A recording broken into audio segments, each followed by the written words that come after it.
I imagine a few of you have heard of Huckleberry Finn. Anybody read that book in school? A few of you, do you remember the book? All right, we've got a few that do. It's a story that was written by Mark Twain, and it was written in the late 19th century, but it actually takes place in 1840-ish, so before the Civil War. And it's about two runaways that join forces and try to find a better life.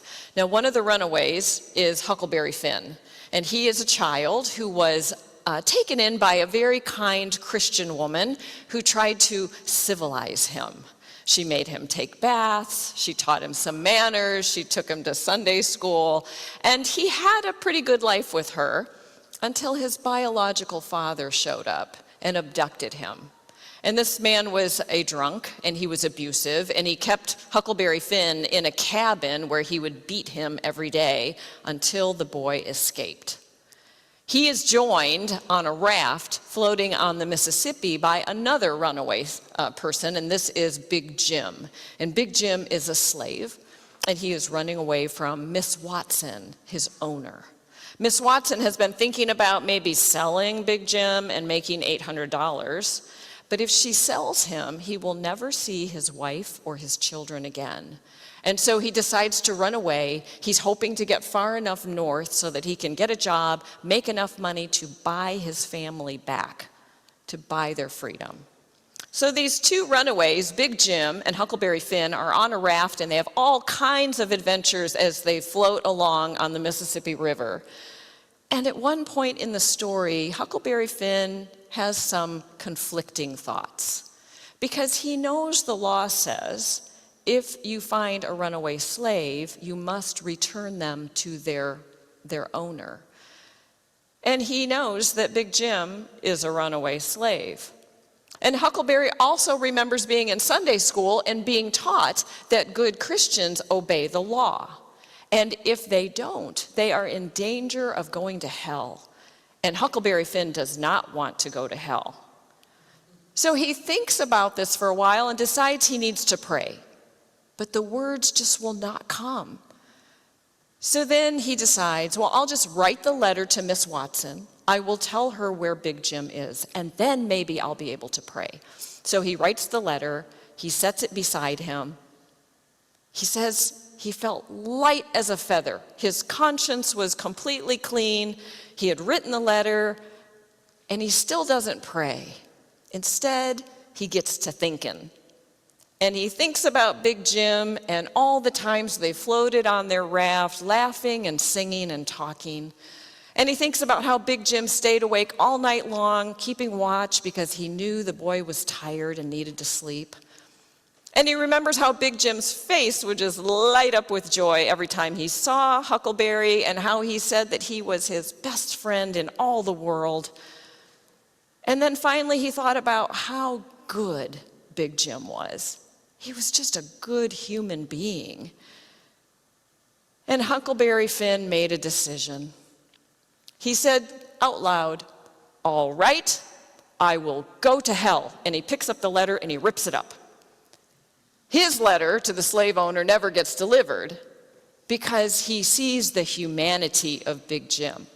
And he goes against the dogma of the church, the law of the land, to lay down his eternal life for his friend.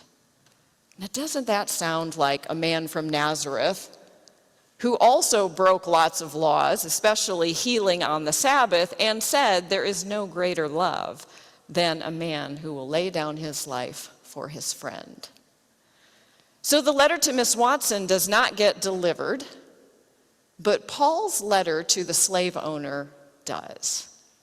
And that is what Betty read for us this morning. It's Philemon. It's the shortest book, I believe, in the New Testament, at least the shortest of Paul's letters.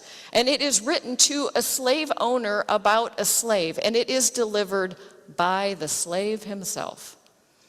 Now, what's happening here? We've got Paul under house arrest, probably in Rome. He has already planted churches all over, and one of the churches that he has planted is the one that Philemon is part of. So he has history with Philemon, who happens to be the slave owner.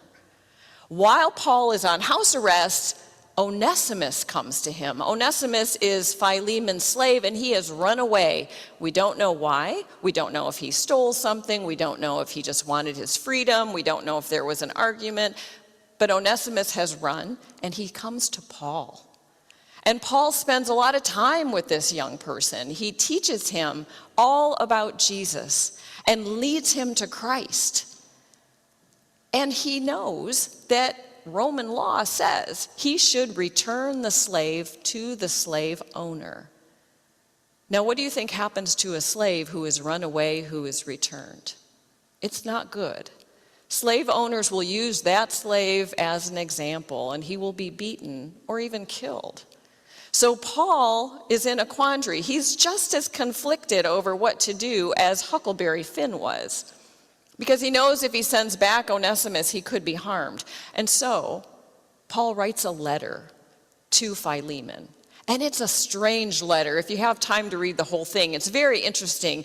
Paul does all this pushing and pulling, like, Philemon, I know you want to do the right thing, and it's not like I'm going to tell you to do the right thing, but I am going to tell you what to do, and I sure hope that you do it because I know you want to do it, and make sure you do it because when I get out of jail, prepare a bed for me because I'm coming to make sure you did it.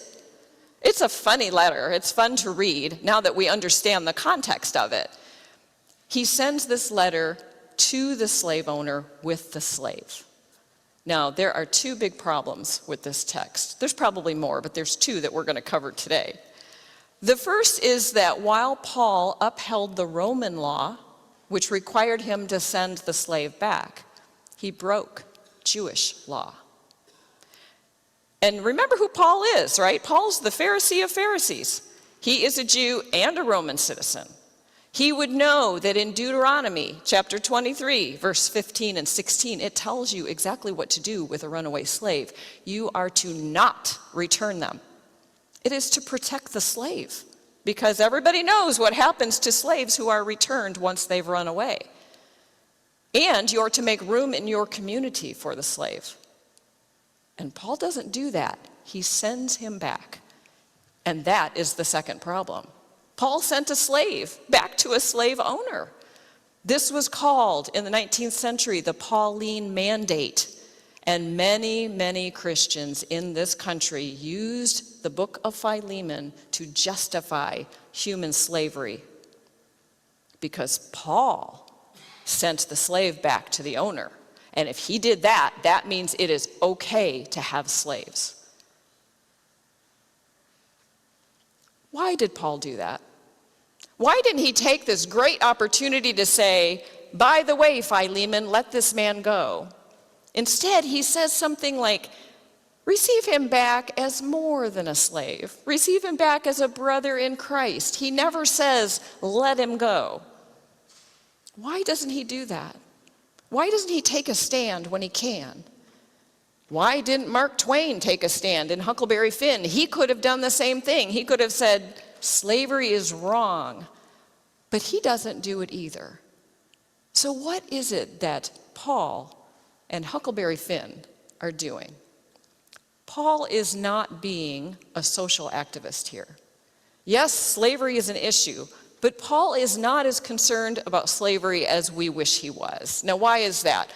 We know that Paul thought Jesus was coming back any time. As his writing evolves over time, he pushes it out a little bit further, but he still thinks Jesus is coming back quickly. So if you are a slave, if you are in an abusive situation, if you are in prison, if you are being tortured, that's actually good. That will bring you joy, because when Jesus returns and the realm of God is ushered in, everything is flipped on its head, the last will be first and you will be on top. So endure your suffering because you will have a better resurrection, right? That's what Paul is thinking. He is not as concerned with social injustice as we wish that he was. Paul is trying to be a pastor. Paul is looking at Philemon and Onesimus, two Christian brothers who should be together, and it is further complicated by the idea that they are slave and slave owner, but they need to be brought together. That relationship needs to be healed so the church is strengthened. And so Paul wants to bring these two personalities together in a way that will be healthy and the best for the whole community.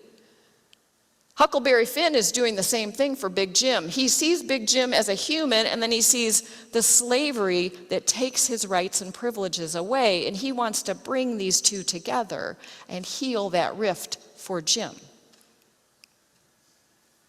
Now, on the front of your bulletins today, there is a picture of kintsugi pottery.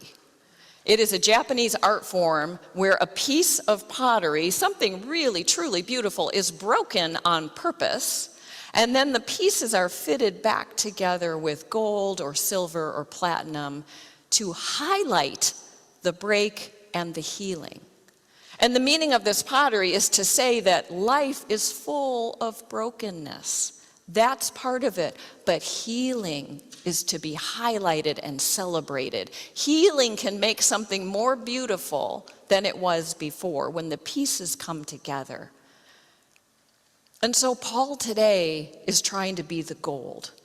He's not trying to tear down the injustice of slavery. He's just trying to be the gold in his church between two people who are at odds with one another. And Huckleberry Finn is trying to be the gold for his friend Jim, to pull all of his rights and privileges back and to reconnect him with something that was taken from him. And so now you know what I'm going to ask you, right? We have all of these broken places in our world, and some of them are huge, like human trafficking, discrimination, racism, all of those things. We, by ourselves, cannot handle or fix something like that today, but there are places in your life where there is brokenness, where there are broken pieces, either relationships or situations or something in your body that needs healing or something from your past that you just don't want to think about. So today, think about those broken places. Where can you be the gold? Where can you bring the healing to make this world more beautiful? That's what Paul's trying to do. And that's what Huckleberry Finn does, because eventually he figures out a way to break Jim out of slavery. And in the end, Jim is a free man. We're going to listen to a song. I want to invite you to sing along or sit in silence or pray or listen. Hear what God is saying to you this morning. What broken place in your life can you bring healing to? Where can you be the gold?